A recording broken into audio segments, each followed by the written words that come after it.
Hey, ¿qué onda? Mi nombre es Jonathan Domingo y estás escuchando mi podcast. Hey, ¿qué onda? Bienvenido a la nueva masterclass que se llama Jesús en la Cruz.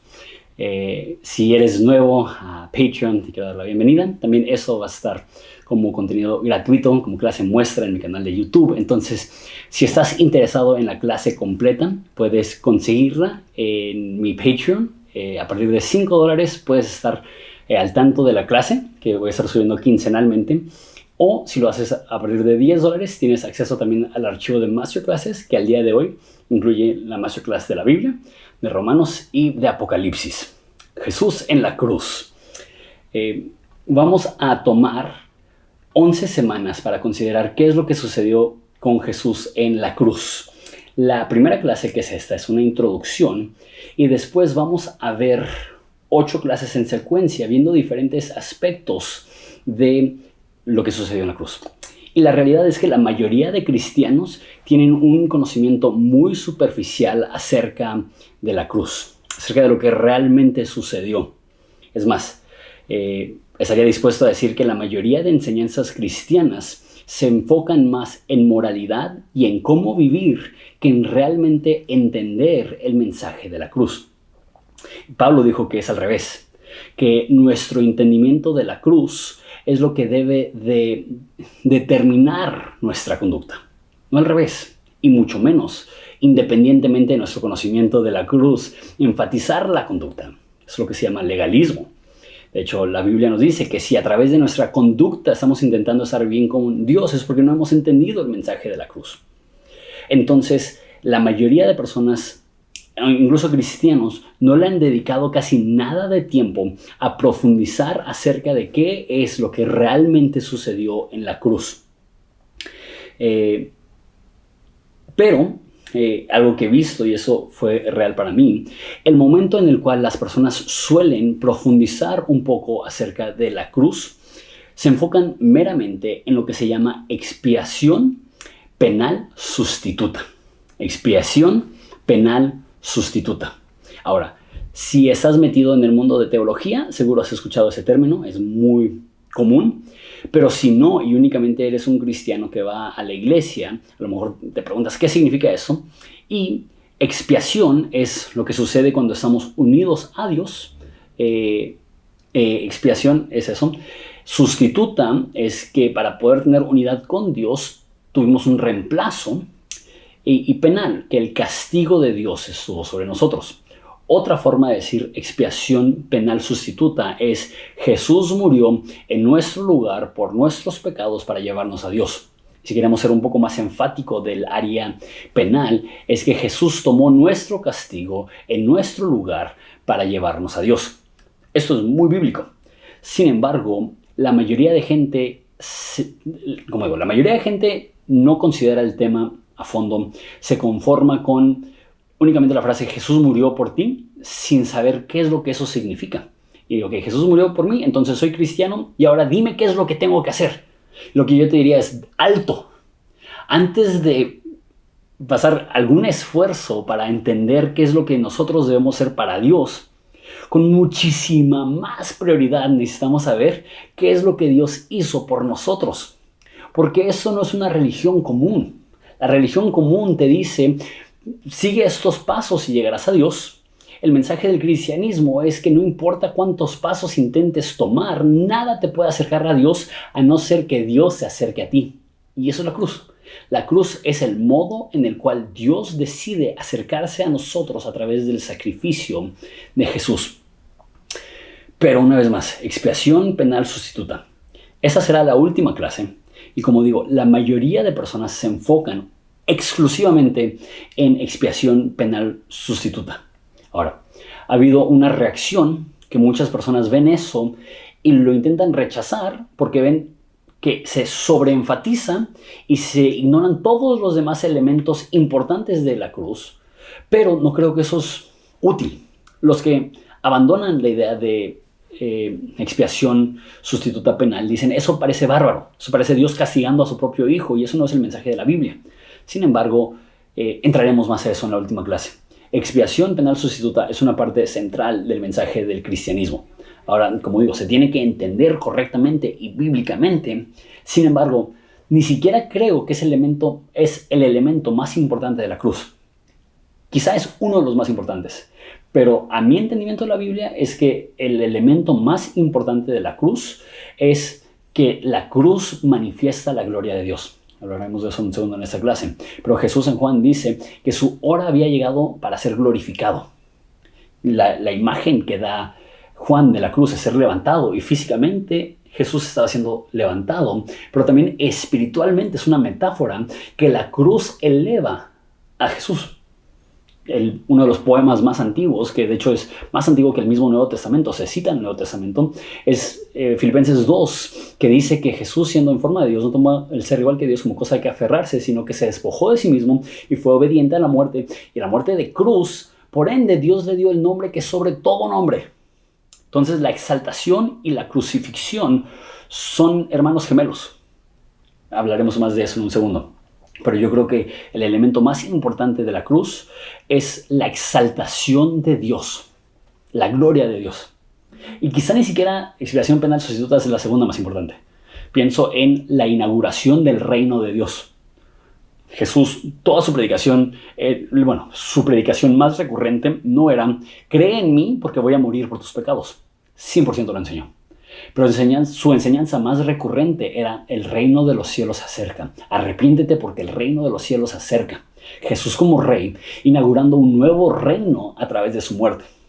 Ahora, no me tomé el tiempo para hacer una categoría. Eso es número 1, eso es número 2, eso es número 3. Pero a mi parecer, sin que lo tomes esto como algo de autoridad, a mi parecer expiación penal sustituta es importante, pero ni siquiera es la más importante. Y si lo es lo más importante, no debe ser la única de importancia. Entonces, lo que voy a hacer en el resto de esta clase es que voy a dar un panorama acerca de los 10 temas que vamos a estar tocando en esta clase. Bueno, en esta masterclass, en las próximas 11 semanas, incluyendo esta. Entonces, el primer tema lo llamé como serpiente en el desierto. Esa es una cita de Jesús, hablando con Nicodemo, que dice que así como Moisés levantó una serpiente en el desierto, así es necesario que el Hijo del Hombre sea levantado. Entonces Jesús compara su muerte a la historia en Números de Moisés levantando una serpiente de bronce en el desierto. Una serpiente, obviamente, en la psique hebrea representa la maldad, el pecado, el enemigo, Satanás incluso. Y bronce es un metal que típicamente se relaciona con juicio. Entonces, lo que está diciendo Jesús es que él iba a tener que convertirse en el objeto que nos estaba destruyendo. Eso es lo que era esa historia, que esas víboras estaban picando a las personas y ese veneno le estaba destruyendo. Ese veneno lo toma Jesús para decir: eso es el pecado. El pecado es el veneno que nos está destruyendo a todos, y Jesús se convirtió en pecado en la cruz, no que él había pecado, sino que él toma sobre sí la esencia de la maldad de la serpiente. Y eso es una parte del Evangelio. Dice que él tomó sobre sí pecado para que nosotros fuésemos hechos la justicia de Dios en él. Eso es 2 Corintios 5:21. Entonces, la primera clase hablaremos acerca de esa historia de Jesús hablando con Nicodemo y explicando la cruz como el lugar donde el Hijo del Hombre fue levantado como la serpiente en el desierto. La segunda que veo en la cruz es que la cruz es un movimiento antipolítico y un movimiento no violento. Muchos cristianos hoy en día intentan ejercer cambio a través de la política. Jesús, una de las razones más grandes que lo crucificaron es porque Jesús rehusó vincularse o operar a través de la política. Y creo que eso es un mensaje que como cristianos cada vez más tenemos que ser recordados. Jesús no vino a unirse al sistema, a renovarlo. De cierta forma, él era antisistema. Dejaba una historia. Después de alimentar a los 6,000, dice que llegaron para hacerlo rey a la fuerza y él se fue. Y cuando él llega a Jerusalén en un burro, gritan: Hosana, sálvanos al que viene en el nombre del Hijo de David. En ese momento no estaban diciendo sálvanos de nuestro pecado. Lo que estaban diciendo es el hijo de David, el rey guerrero, así tienes que ser Jesús tú. Sálvanos de la opresión siendo un rey guerrero. Y al no hacer eso, la semana después estaban gritando crucifícale. Una de las razones más grandes que Jesús fue crucificado es que se rehusó a unirse. Por ejemplo, había un bando político que se llamaban los celotes, o sea, los que eran celosos por su cultura judía, y ellos eran violentos y mataban a romanos. De hecho, Jesús tenía incluso dentro de sus discípulos personas que eran previamente parte de este sector político, que si consideras la historia era el movimiento que inició la revuelta judía, que terminó con la destrucción del templo en el año 70 después de Cristo, eran esos celotes. Jesús no se unió a ellos. Al contrario, empezó un movimiento no violento. Ahora, sé que decir no violento lo ponen como categoría de Gandhi o Martin Luther King Jr., pero eso no es lo que estoy diciendo, porque hay personas que se van a un extremo y creen que la Biblia enseña pacifismo. Enseña pacifismo el 95% del tiempo. Cuando es tu reputación o cuando es incomodidad, pon la otra mejilla. Pero la Biblia también enseña que Dios es celoso por proteger a los indefensos, a mujeres, a niños. Entonces yo creo que los cristianos sí debemos hacer todo lo que tenemos dentro de nuestro alcance para proteger a mujeres y niños. Sin embargo, Jesús sí en la cruz nos muestra que Dios estaba tan indispuesto a castigar a sus enemigos que prefirió morir por ellos. Déjalo, vuelvo a decir como lo tenía escrito aquí. Jesús en la cruz muestra que prefiere morir antes que atacar a sus enemigos. La idea de pon la otra mejilla es una enseñanza que es exclusivamente cristiana. No hay ninguna otra religión que enseña ama a tu enemigo. No hay ninguna otra religión que enseña ora por tu enemigo. No me acuerdo de qué religión, no lo quiero decir mal, creo que es el budismo. Creo que Buda dijo algo acerca de no odies tu enemigo. Hay religiones que te invitan a no odiar. El cristianismo es el único que te invita a amar a tu enemigo. No estoy diciendo que eso sea fácil. Al contrario, yo veo mi vida y digo, rayos, en momentos que personas han mostrado oposición a mí, quizá no he respondido con amor. Esto es parte del centro de la ética cristiana, que no estamos dispuestos a ser violentos para proteger nuestra propia identidad. Habrá algunas razones por las cuales la violencia es justificada, pero nuestra reputación y su defensa no es una de ellas. Jesús empezó un movimiento antipolítico en la cruz. Número 3. En la cruz Jesús exhibe al enemigo. Una de las profecías más antiguas acerca de la cruz se llama el protoevangelio, donde Dios le promete a la humanidad que a través de la simiente de la mujer iba a venir uno que iba a aplastar la cabeza del diablo, y al hacerlo lo iba a aplastar con tal fuerza que se iba a lastimar el talón. La cruz es el momento en el cual Dios humilla tanto a Satanás como el sistema maligno. Y se ha dicho, ni siquiera sé si hay una cita de la Biblia tal cual, que Satanás pensaba que estaba derrotando al Mesías, cuando en realidad estaba firmando su propia derrota. El que sí es versículo es Colosenses, que dice que él humilló y exhibió públicamente a las fuerzas de este mundo. En la cruz, Jesús destruye la obra de Satanás. En Jesús, el sistema maligno es derrocado, es sustituido por este reino que se establece. Y no solamente es donde aplasta la cabeza de Satanás, sino todo lo que Satanás representa, la maldad en general, fue aplastada en la cruz de Jesús. Y Jesús expone a sus enemigos como los impostores que son. El cuarto es que la cruz es la historia del verdadero amor. Jesús dijo, nadie tiene mayor amor que este, que uno ponga su vida por sus amigos.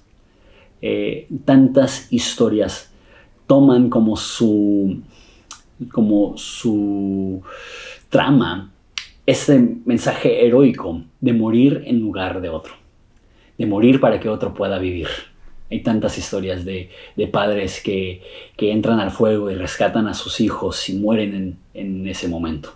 Una de las historias más famosas, ya un poco cliché, pero que en un incendio una gallina se acuesta sobre sus polluelos y muere quemada para que sobrevivan sus polluelos.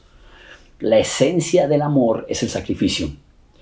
Y la muestra más profunda de amor es estar dispuesto a morir por aquella persona que dices amar.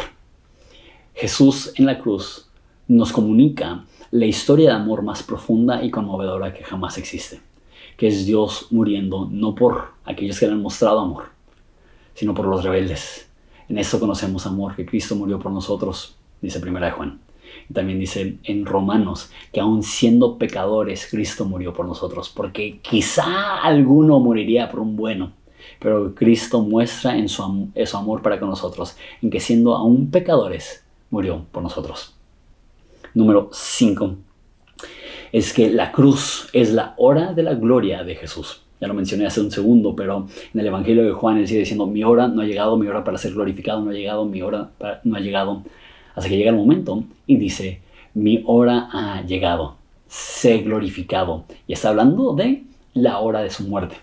De alguna forma es una dicotomía cristiana que la hora de mayor humillación, donde Jesús fue golpeado, exhibido, desnudado, torturado y asesinado, ese es el momento de su glorificación. ¿Cómo? Como un hombre acusado de blasfemia, crucificado entre dos ladrones. Ay, me dio mucho sentimiento y es curioso porque siempre que hablo de la cruz me da sentimiento, pero estaba preparando eso con rapidez y a lo mejor no dejé que me tomara del corazón, pero eso me da tanto sentimiento. Que Jesús crucificado en medio de dos ladrones, acusado de blasfemia, con todos sus seguidores habiéndolo abandonado, salvo unas cuantas mujeres y Juan al pie de la cruz. Fue glorificado cuando clamó, hecho está, pagado por completo, y entregó el Espíritu.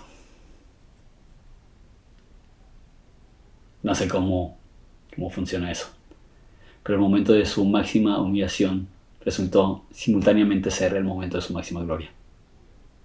Si algún día Dios da el placer de ir a Israel, no saben dónde está el lugar donde fue crucificado Jesús, pero un lugar posible es donde está la tumba, y de la tumba puedes ver a lo lejos en el sector árabe un cerro, y en el cerro pareciera haber una calavera y queda un poco con las descripciones de lugares arriba en un cerro frente a la ciudad.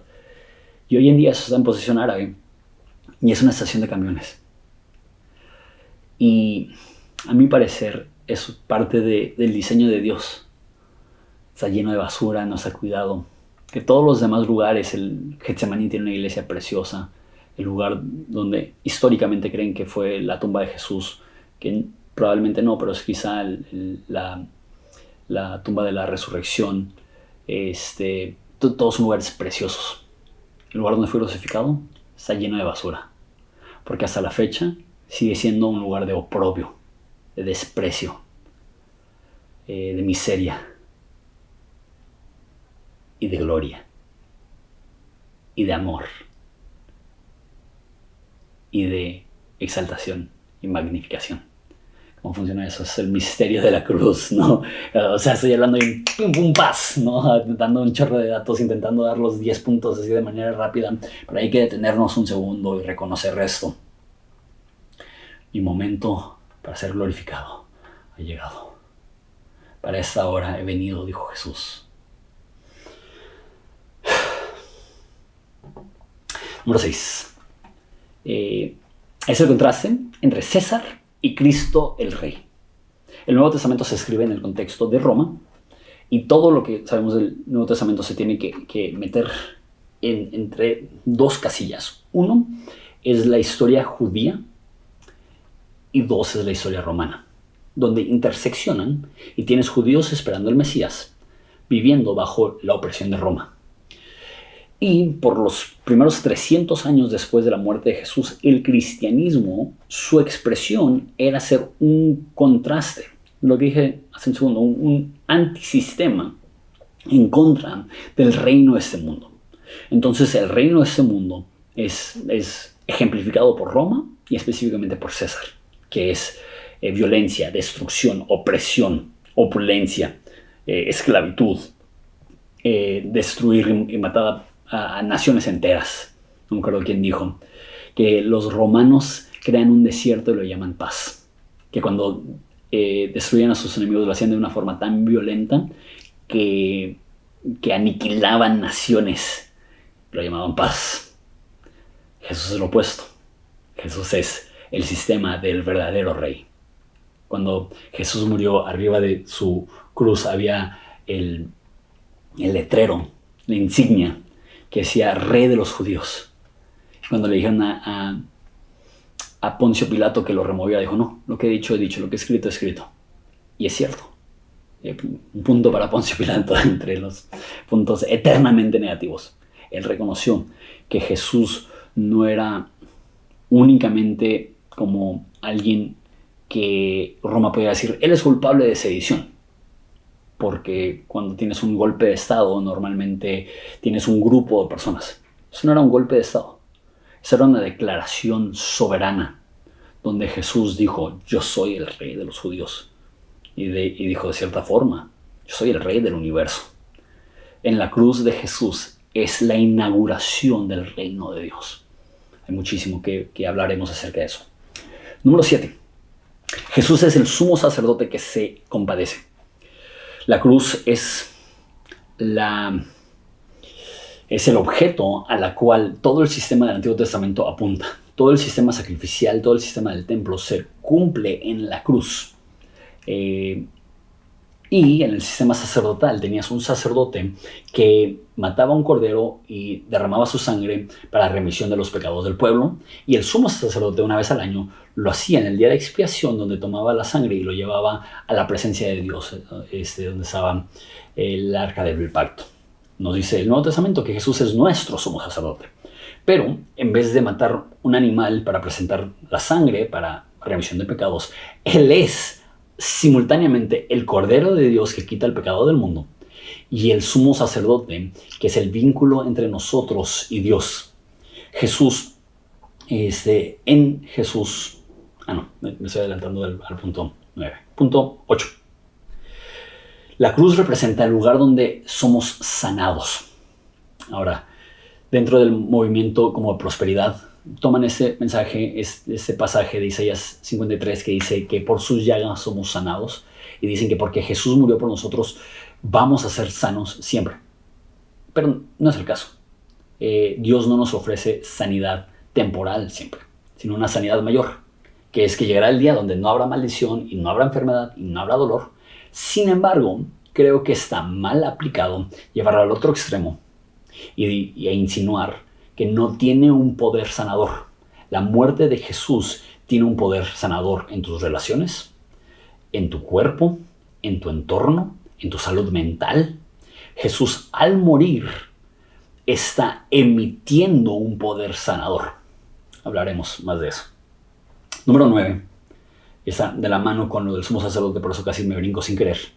Es que la cruz es la inauguración de un nuevo pacto. Con la muerte de Jesús se inaugura una nueva forma de relacionarnos con Dios distinta al Antiguo Testamento.